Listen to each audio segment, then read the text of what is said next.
ಅಲ್ಲ, ಈ ಕೇಸ್ಗೆ ಈ ಥರ ಕೇಳ್ತಿದ್ದೀರಿ ತಾವು. ಇನ್ನೊಂದು ಪ್ರಶ್ನೆ ಇದೆ ಇಲ್ಲಿ. ಇದೇ ಸಿದ್ದರಾಮಯ್ಯ ಅವರ ಪತ್ನಿಯ ಜಾಗ, ಆ ಒಂದು ವಿಚಾರಕ್ಕೆ ಸಂಬಂಧಪಟ್ಟಂತೆ ದೂರುದಾರರು ವಾದ ಮಾಡ್ತಿರೋದೇನು ಅಂತ ಹೇಳಿದ್ರೆ, ಅಲ್ಲ ಸ್ವಾಮಿ, ಯಾರ ಜಾಗ ಅಂತ ಇವರು ಇದನ್ನು ತಗೊಂಡಿದ್ರು, ಮೂಲತಃ ಇದರ ಮಾಲೀಕರು ಯಾರು, ನಿಂಗ ಯಾರು, ಇದರಲ್ಲಿ ದೇವರಾಜ ಯಾರು, ಮಲ್ಲಿಕಾರ್ಜುನ ಸ್ವಾಮಿ ಯಾರು, ಇವ್ರಿಗೆ ಎಲ್ಲಿಂದ ಈ ಜಾಗ ಬಂದಿತ್ತು, ಇದು ನಿವೇಶನ ಆಗಿದ್ದಂಥ ಜಾಗನ ಕೃಷಿ ಭೂಮಿಯಾಗಿ ಪರಿವರ್ತನೆ ಮಾಡಿ ಅಂಥೇಳಿ ಇವರು ಅರ್ಜಿಯನ್ನು ಹಾಕ್ಕೊಳ್ತಾರೆ. ಡಿ ಸಿ ಅವರೆಲ್ಲ ಇದ್ಕೊಂಡು ಅವತ್ತು ಪರಿವರ್ತನೆ ಕೂಡ ಮಾಡಿಕೊಟ್ಬಿಡ್ತಾರೆ. ಯಾವ ಥರ ಪರಿವರ್ತನೆ ಆಗಿಬಿಡುತ್ತೆ ಇದು? ಜಾಗವೇ ಇವ್ರದ್ದಲ್ಲ ಅಂತ ಆದಮೇಲೆ, ಪೇಪರ್ಗಳೇ ನಕಲಿ ಇದ್ದ ಮೇಲೆ ಯಾರ ಹೆಸರಿಗೆ ಇದೇ ಮೂಡ ನೋಟಿಸನ್ನು ಕೊಟ್ಟಿತ್ತು? ಅದರಲ್ಲಿ ಇವ್ರು ಯಾರ ಹೆಸರು ಬಂದಿಲ್ವಲ್ಲ, ಮಲ್ಲಿಕಾರ್ಜುನ ಸ್ವಾಮಿ ಹೆಸರಿತ್ತಲ್ಲ ಅದರಲ್ಲಿ. ಮತ್ತು ಇವ್ರು ಯಾಕೆ ಈ ಥರ ಮಾಡಿದ್ರು? ಇವರು ಮುಡಾ ಜಾಗನೇ ತೊಗೊಂಡು, ಮುಡಾ ಜಾಗಕ್ಕೆ ಇವರು ಬೇಲಿ ಹಾಕ್ಕೊಂಡು ಅದನ್ನೇ ಭೂ ಪರಿವರ್ತನೆ ಮಾಡಿಸ್ಕೊಂಡು ಮತ್ತೆ ಅದೇ ಮೂಡಾದ ಜಾಗಕ್ಕೆ ಇವರು ನಿವೇಶನವನ್ನು ಬೆಲೆ ಬಾಳುವ ಜಾಗದಲ್ಲಿ ಕೊಂಡ್ಕೊಂಡಿದ್ದಾರಲ್ಲ, ಇದು ತಪ್ಪಲ್ವೇ ಅಂತ ಪ್ರಶ್ನೆ. ಈಗ ಎರಡು ತಪ್ಪುಗಳು ಕೂಡಿ ಒಂದು ಸರಿ ಆಗಲ್ಲ ಅವ್ರ ಮಾಕಾಂತ. ನಾನು ಹೇಳ್ತಾ ಇರೋದು ಏನಂದ್ರೆ, ಮುಖ್ಯಮಂತ್ರಿ ಅವ್ರ ಬಗ್ಗೆ ಈಗಾಗ್ಲೇ ನಾನು ಪ್ರಸ್ತಾಪ ಮಾಡಿದ್ದೇನೆ 2-3 ಕಡೆಗೆ, 2-3 ಬಾರಿ ನಿಮ್ಮ ಎದುರುಗಡೆನೂ ಪ್ರಸ್ತಾಪ ಮಾಡಿದ್ದೇನೆ. ಏನಂದ್ರೆ, ಅವ್ರ ಮೇಲೆ ಇರೋಂತ ಅಲಿಗೇಷನ್ ಏನಂತಂದ್ರೆ, ಮೊದಲನೇದ್ದು ಅಧಿಕಾರ ದುರ್ಬಳಕೆ. ಅಂದ್ರೆ ಅವ್ರ ಅಧಿಕಾರದಲ್ಲಿ ಇಲ್ಲದೆ ಇದ್ರು ಕೂಡ MLA ಆಗಿದ್ರಲ್ಲ, ಶಾಸಕರಾಗಿದ್ರು, ಅದನ್ನ ಅಧಿಕಾರವನ್ನ ದುರ್ಬಳಕೆ ಮಾಡ್ಕೊಂಡು ಅಂಡ್ಯೂ ಇನ್ಫ್ಲೂಯೆನ್ಸ್ ಅಂತ ಏನ್ ಹೇಳ್ತೀವಿ, ಅದರಿಂದ ಕಾನೂನನ್ನ ಗಾಳಿಗೆ ತೂರಿ, ಕಾನೂನನ್ನ ಪ್ರಕ್ರಿಯೆಯನ್ನ ಗಾಳಿಗೆ ತೂರಿ ಈ ಹಂಚಿಕೆ ಮಾಡಲಾಗಿದೆ, ಇವ್ರು ಮರು ಹಂಚಿಕೆ ಮಾಡಲಾಗಿದೆ ಅಂತ ಒಂದು ಆಲ್ಟರ್ನೇಟಿವ್ ಸೈಟ್ ಕೊಡಲಾಗಿದೆ ಅಂತ ಒಂದು. ಆ ಆಲ್ಟರ್ನೇಟಿವ್ ಸೈಟ್ ಒಂದು ಜಾಸ್ತಿ ಬೆಲೆ ಇರುವಂತ ನಿವೇಶನಗಳನ್ನ ಕೊಡಲಾಗಿದೆ ಅಂತ ಎರಡನೇದು.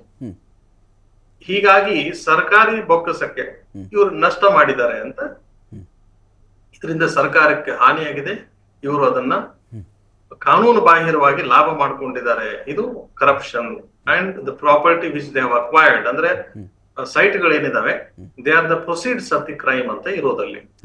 ಅಲ್ಲಿ ಪ್ರಶ್ನೆ ಆಗಿರೋದು, ಈ ಮಲ್ಲಿಕಾರ್ಜುನ ಸ್ವಾಮಿ ಅವರ ಪರ್ಚೇಸ್ ಮಾಡಿರುವಂತ ಡೀಡ್ ಬಗ್ಗೆ ಅಲ್ಲ. ಅಲ್ಲಿ ಪ್ರಶ್ನೆ ಆಗಿರೋದು, ಮಲ್ಲಿಕಾರ್ಜುನ ಸ್ವಾಮಿ ತನ್ನ ಅಕ್ಕನ ಹೆಸರಿಗೆ ಮಾಡಿರುವಂತ ಗಿಫ್ಟ್ ಡೀಡ್ ಅಲ್ಲ. ಮತ್ತೆ ಮೂರನೇದ್ದು ಅಲ್ಲಿ ಪ್ರಶ್ನೆ ಆಗಿರೋದು, ಈ ರೆಸೊಲ್ಯೂಷನ್ ಏನ್ ಪಾಸ್ ಮಾಡ್ತಲ್ಲ BDA, ಇದು ಮೂಡ ಇವರ ಒಂದು ರಿಪ್ರೆಸೆಂಟೇಷನ್ ಆಧಾರದ ಮೇಲೆ, ಆ ರೆಸೊಲ್ಯೂಷನ್ ಬಗ್ಗೆ, ಅದರ ಪ್ರಶ್ನೆ ಬಗ್ಗೆ ಅಲ್ಲ. ಆ ರೆಸೊಲ್ಯೂಷನ್ ದಲ್ಲಿ ಬೇರೆ ಬೇರೆಯವರು ಇದ್ರೆ ಅದನ್ನ ಎಲ್ಲೂ ಪ್ರಶ್ನೆ ಮಾಡಿಲ್ಲ ಅಂತ ನಾನು ನಿನ್ನೆನೂ ಹೇಳ್ತೇನೆ, ಇವತ್ತು ಹೇಳ್ತೇನೆ. ಇಲ್ಲಿ ಪ್ರಶ್ನೆ ಆಗಿರೋದು ಏನಂತಂದ್ರೆ, ಸಿದ್ದರಾಮಯ್ಯನವರಿಗೆ ಸಂಬಂಧಪಟ್ಟಂತದ್ದು ಮಾತ್ರ ಅನ್ನೋದಕ್ಕೆ ಇದನ್ನ ಬಿಂಬಿಸಲಾಗ್ತಾ ಇತ್ತು. ಯಾವ ಕಾರಣಕ್ಕೆ ಬಿಂಬಿಸಲಾಗ್ತಾ ಇತ್ತು ಅಂತಂದ್ರೆ, ಒಂದು, ಪಾರ್ವತಿ ಅವರು ಏನಿದ್ದಾರೆ ಅವ್ರು ಸಿದ್ದರಾಮಯ್ಯನವ್ರ ಹೆಂಡತಿ, ಹಾಗಾಗಿ ಸಿದ್ದರಾಮಯ್ಯನವರು ತಮ್ಮ ಪ್ರಭಾವವನ್ನು ಬಳಸಿ ಇದನ್ನ ಸೈಟ್ ಅನ್ನ ಅಲಾಟ್ ಮಾಡ್ಕೊಂಡಿದ್ದಾರೆ ಅಂತ. ನೀವು ಅದನ್ನ ಈ ಪ್ರೊಸೀಡಿಂಗ್ಸ್ ಆಫ್ ದಿ ಮೂಡಾ ನೀವು ನೋಡಿದ್ರೆ 1-2 ರೆಸೊಲ್ಯೂಷನ್ ಪಾಸ್ ಆಗಿಲ್ಲ, ಇಲ್ಲಿ ಸಾಕಷ್ಟು ರೆಸೊಲ್ಯೂಷನ್ ಗಳು ಪಾಸ್ ಆಗಿದ್ದಾವೆ. ಇದು ಒಂದು ಇಂಪಾರ್ಟೆಂಟ್ ವಿಚಾರ. ಅದರಲ್ಲಿ ಸಾಕಷ್ಟು ರೆಸೊಲ್ಯೂಷನ್ ಪಾಸ್ ಆದಾಗ ಸಾಕಷ್ಟು ಜನರಿಗೂ ಕೂಡ ಆಲ್ಟರ್ನೇಟಿವ್ ಸೈಟ್ ಅನ್ನು ಕೊಡಲಾಗಿದೆ ಅನ್ನೋದ್ರ ಬಗ್ಗೆ ಒಂದು ಕೆಲವೊಂದು ಸ್ಪಷ್ಟತೆ ಬರ್ತದೆ. ಇದು ಹೈಕೋರ್ಟ್ ನಲ್ಲಿ ಇದ್ದಾಗೂ ಕೂಡ ಇದ್ರ ಬಗ್ಗೆ ಕೆಲವೊಂದು ಪ್ರಸ್ತಾಪ ಜಜ್ಮೆಂಟ್ ನಲ್ಲೂ ಆಗಿದೆ. ಒಂದು 6-7 ರೆಸೊಲ್ಯೂಷನ್ ಪಾಸ್ ಆಗಿದ್ದಾವೆ, ಮೀಟಿಂಗ್ ಗಳಾಗಿದ್ದಾವೆ, ಅವನ್ನೆಲ್ಲ ಕನ್ಸಿಡರ್ ಆಗಿದೆ. ಒಂದು ರೆಸೊಲ್ಯೂಷನ್ ಸಂಬಂಧಪಟ್ಟಂಗೆ ಅದನ್ನು ತಡೆ ಹಿಡಿಯಲಾಗ್ತದೆ ಮುಂದೆ ಸರ್ಕಾರಿ ಕಾರ್ಯದರ್ಶಿಗಳ ಆದೇಶದ 2022-23 ಇರ್ಬೇಕು. ಅದಾದ ನಂತರ ಆ ನಿವೇಶನಗಳು ಏನ್ ಹಂಚಿಕೆ ಆಗಿರುತ್ತಲ್ಲ ಆ ರೆಸೊಲ್ಯೂಷನ್ ದಲ್ಲಿ ಅದಕ್ಕೆ ಮಾತ್ರ ಒಂದು ತಡೆಯಾಜ್ಞೆ ತರ ಆಗುತ್ತೆ ಮುಂದಿನ ಆದೇಶದವರೆಗೆ ಅಂತ ಹೇಳಿ. ಬೇರೆ ಬೇರೆ ನಿವೇಶನಗಳಿಗೆ ಸಂಬಂಧಪಟ್ಟಂತದ್ದು ಅಥವಾ ಬೇರೆ ಬೇರೆ ಈ ಹಂಚಿಕೆ ಆಗಿರುವಂತದ್ದು ಏನಿದಾವಲ್ಲ ಅವಕ್ಕೆ ಸಂಬಂಧಪಟ್ಟಂತ ರೆಸೊಲ್ಯೂಷನ್ ಗಳೇನಿದೆ ಅವು ಎಲ್ಲೂ ಕೂಡ ತಡೆ ಹಿಡಿಯಲ್ಲ ಆಗ್ಲಿಲ್ಲ, ಅದು ಮುಂದುವರಿತು. ನಾನು ಹೇಳೋದು ಇಷ್ಟೇ, 2022ನೇ ಇಸ್ವಿಯಲ್ಲಿ ಸರ್ಕಾರ ಯಾರ್ದಿತ್ತು, 2023ರಲ್ಲೂ ಕೂಡ ಯಾರ್ದಿತ್ತು, 2023 ಮೇ ನಂತರ ಕಾಂಗ್ರೆಸ್ನವ್ರದ್ದು ಬಂತು. 2022ರಲ್ಲಿ ಅಥವಾ 23 ಬಿಗಿನಿಂಗ್ ದಲ್ಲಿ ಈ ಮೂಡಾದವರು ಅಥವಾ ಸರ್ಕಾರದ ಅಧೀನ ಕಾರ್ಯದರ್ಶಿಗಳು ಏನಿದ್ದಾರೆ, ಇದ್ರದ್ದು ಅರ್ಬನ್ ಡೆವಲಪ್ಮೆಂಟ್ ನಗರಾಭಿವೃದ್ಧಿ ಪ್ರಾಧಿಕಾರದವರು ಆ ಒಂದು ರೆಸೊಲ್ಯೂಷನ್ ಸಂಬಂಧಪಟ್ಟಂಗೆ ಒಬ್ಬರ ಈ ಹಂಚಿಕೆಗೆ ಸಂಬಂಧಪಟ್ಟಂಗೆ ಅದನ್ನ ತಡೆ ಹಿಡಿದಾಗ ಸಿದ್ದರಾಮಯ್ಯನವ್ರಿಗೆ ಸಂಬಂಧಪಟ್ಟಂತದ್ದು ಮತ್ತು ಬೇರೆ ಬೇರೆಯವ್ರಿಗೆ ಸಂಬಂಧಪಟ್ಟಂತ ಬೇರೆ ಬೇರೆ ರೆಸೊಲ್ಯೂಷನ್ ಯಾಕೆ ಆರ್ಡರ್ ನ ತಡೆ ಹಿಡಿಲಿಲ್ಲ ಅಂದ್ರೆ ಅಲ್ಲಿ ಏನೋ ಅವ್ರಿಗೆ ಸರಿ ಅಂತ ಅನಿಸ್ತು, ಅದಕ್ಕಾಗಿ ಆ ರೀತಿ ಮಾಡಿರ್ಲಿಕ್ಕಿಲ್ಲ ಅಂತ ಒಂದು ಒಂದು ವಾದ. ಓಕೆ. ಮತ್ತೆ ಎರಡನೇ ವಾದ, ಸಿದ್ದರಾಮಯ್ಯನವ್ರ ಕೇಸ್ನಲ್ಲಿ ಅವರ ಮನೆಯವರು ಏನಿದ್ದಾರೆ, ಅವರು ಗಿಫ್ಟ್ ಡೀಡ್ ಆಗಿತ್ತು, ಅವ್ರ ಮಾಲೀಕರಾಗಿದ್ರು, ಅವರು ಬದಲಿ ನಿವೇಶನವನ್ನು ಕೇಳಿದ್ರು.